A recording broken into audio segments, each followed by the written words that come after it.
Hey everybody, today I'm going to be reviewing Pulp Fiction. This movie came out in 1994, and it was of course written and directed by Quentin Tarantino. I consider him, I've said this before, I consider him to be kind of like an Andy Warhol, maybe the Andy Warhol of filmmaking, in that, he takes all of these different aspects of pop culture, pastiches them together in order to create kind of a new perspective. Something that is very aware of its conceits, and in this case he uses all kinds of different genres, specifically things like heist movies and blaxploitation, westerns, the list goes on. He was a high school dropout who just had a vision, and he was meant to be just a big personality, a big creative mind. He's controversial, he's rebellious, he certainly has a point of view as an American filmmaker that no one else has. And it really is astounding that this was only his second feature film after an indie film that was, received very, very well, which was Reservoir Dogs. This is a movie that has been described as the heist film without the heist. It's about the non-essential, it's about the in-between,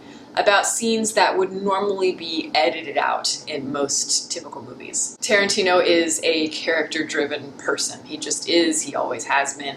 A lot less of a plot kind of person, which is great for me because that tends to be what I like to focus on, more about the psychological and less about the conceptual. And here the characters are some of the most famous characters that he ever wrote. They're just so intricate in terms of the way that they've been built. Each one feels so real and as though he has been thinking up these characters for his entire life. Just how, like, the amount of detail in terms of the look of the characters, the accent, the inflections, the humor, the eccentricity, it all feels just so right. When the characters speak here, it's very authentic. It's not well composed in the sense that, you have a typical screenplay structure. It feels authentic, it feels sloppy, and some might say aimless. But I totally disagree with that. I think that there actually is a core driving force in the film, and it's just not obvious, but I'll get more into that later on. The timeline of the movie is very jumbled. It goes backwards and forwards in time. There's really no protagonist, I would say. There's a lot of core characters that are explored in different points of the film, but not just one that is followed all the way through. And that is Tarantino's just big middle finger to Hollywood in a lot of ways. I mean, he is spray painting graffiti all over the entertainment that we have digested over the years. But I don't think it's in a cynical way at all, actually. In so many ways, I think he's twisting the formula that we know in order to create something new, because I think that, obviously we did need a change at the time. But I think he does it in a way where he's celebrating film. He admires all of these genres that have kind of built the core of what he believes in terms of his filmmaking philosophy. He dabbles in multiple genres, as I've said, but in terms of this movie compared to maybe Quentin's later work, it's more, I don't know if I should use the word subtle, because no one would ever describe Quentin Tarantino as a subtle director or storyteller. But it is more tame than some of the more kind of cartoony, overt films that he made later in his career. From anything from Kill Bill was probably the first big turning point in that direction. The different nods to entertainment genre pieces and just culture in general here is just more subtextual. I mean, it's definitely there. You see it in like the Jackrabbit Slims sequence where you've got all of the different waiters of the restaurant all dressed up as different big movie actors or performers.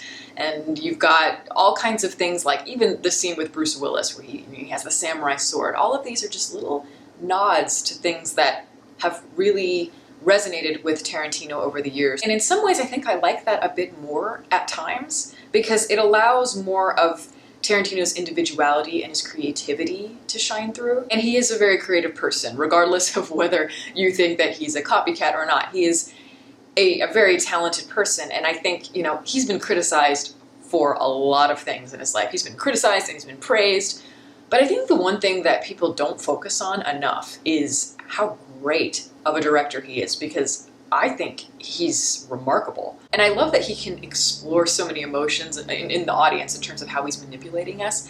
And he does it in ways that are seemingly very simple, but they're deceptively brilliant. There's comedy in it. It can be kind of quirky, bizarre. You can also feel brutality and tension, and all of this in maybe one shot, or all of this in one scene, and how he's able to compose it. And there just aren't that many directors who can pull that off well. And I mean, even though this movie could practically be an audiobook because there is just so much dialogue, I mean, if you were blind, I think you could still get a lot out of this movie. But there is a sequence kind of in the middle, and it's that long Bruce Willis sequence. And there is quite a bit of that is silent. And I think that that's kind of a neglected part of the film. But it's just masterfully directed. The sounds that he creates, the way that he follows Bruce Willis, you know, kind of with that low angle as he's going through the apartment, it's all just so masterfully done. The tension is almost Hitchcockian. There are people that think that this movie does not have a moral center. And to that I say, well, I got 2 points on that, but the first one is, look, the title of the movie is Pulp Fiction, and it even says at the beginning, it's meant to be kind of a shapeless matter, a shapeless film. And it's also, you know, Pulp Fiction means it's a novelty piece. So in that sense, he's following through with exactly what he's promising the audience. But I actually do think there is a moral center. And it may not be something deeply complex, but it is something that is powerful, and it's why it resonates, I think. Because if this were, because in this movie, it's a bunch of little stories that go on throughout, little vignettes and things, but if they weren't tied together in any way, then you would just have a bunch of little stories that don't amount to anything. But I think that this does. I think Jules, played by Sam Jackson, has maybe the most poignant, the most powerful realization in his storyline, because, you know, he starts at the beginning of the film, he bookends it basically, beginning and end, but by the end, he learns so much more. And there's surprising depth, especially in his final monologue, which I think is such a remarkable monologue for sure, one of Tarantino's best. But and in a way, it kind of mirrors what happens to Marcellus in the middle of the film, kind of in the Bruce Willis storyline. I feel like those stories mirror each other, in that the two characters may have been very brutal people, but something big happens to them, something very jarring, and they find it in their hearts to have sympathy for someone else. And one of the devices I do love talking about, even though people have talked about it until they're blue in the face, would be the MacGuffin, which is the notorious suitcase that is carried around. A lot of people want to know what's in that suitcase because they never show it, and people have debated it for years. And to people out there who do that, that is, I feel, is unfortunate, because if you're really focusing on what's in that suitcase, you are completely missing the point of the movie, and you're completely missing Tarantino's philosophy, his filmmaking philosophy entirely. It doesn't matter what's in the suitcase. It is completely irrelevant to this particular storyline. Had Tarantino decided to focus on the plot, on what's actually happening rather than the in-between, then yes, that would probably be a huge focal point of the movie, but it's not. It's really to throw you off, in a sense, to show you that what is obvious to most people is not obvious here. Same with the jumbled plot, in the sense that what is important in terms of the way that you look at something that has a typical arc is not important here. The characters matter. What happens to the characters and how they find that defining arc is important, but it does not have to be in sequence. Throughout Tarantino's career, as I've said, he has become increasingly more bombastic of a filmmaker. In some ways, I think that he's gotten weaker, and in other ways, I think he's improved. I think he's become even more contemplative. Sometimes I do think he's too self-indulgent. As much as I adore Kill Bill, I think everybody loves Kill Bill, I find that it's too much of a pastiche rather than something that is his own piece. But I do think in other movies, like for instance in Django Unchained, which I'm not even a fan of that film, but there's something about it that I really admire. I admire what he's trying to do. I think he did it even better in a more subtextual sense with Hateful Eight, which I loved that movie. But I think what's powerful about those particular two films is how he's using his philosophy, his filmmaking style, by taking things like blaxploitation and westerns you look at as these grand, sweeping American ideal genres that people have used as entertainment, but he takes what's not obvious to the forefront to make you question it.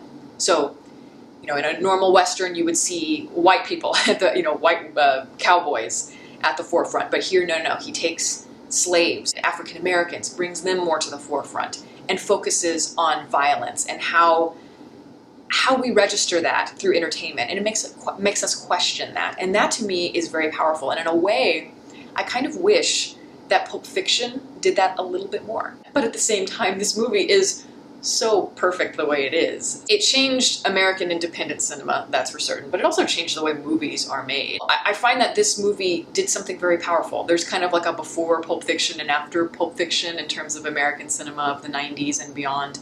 And that's very powerful, because how many times do you see a genre piece or just a Hollywood film that puts a different spin on something we've seen 1,000 times? Not very often. And so it's really exciting when something like that happens. This is a defining piece, certainly for Tarantino, and it is just a defining piece in movie history. And I really, really respect that, and I do love this movie. I can't imagine anyone in this world who has not seen Pulp Fiction, but if you haven't, what are you waiting for? And that is my review. Thank you all for listening. If you'd like to follow me on Twitter, the link is below, and you can also like my Facebook page and the link below that. Catch you next time.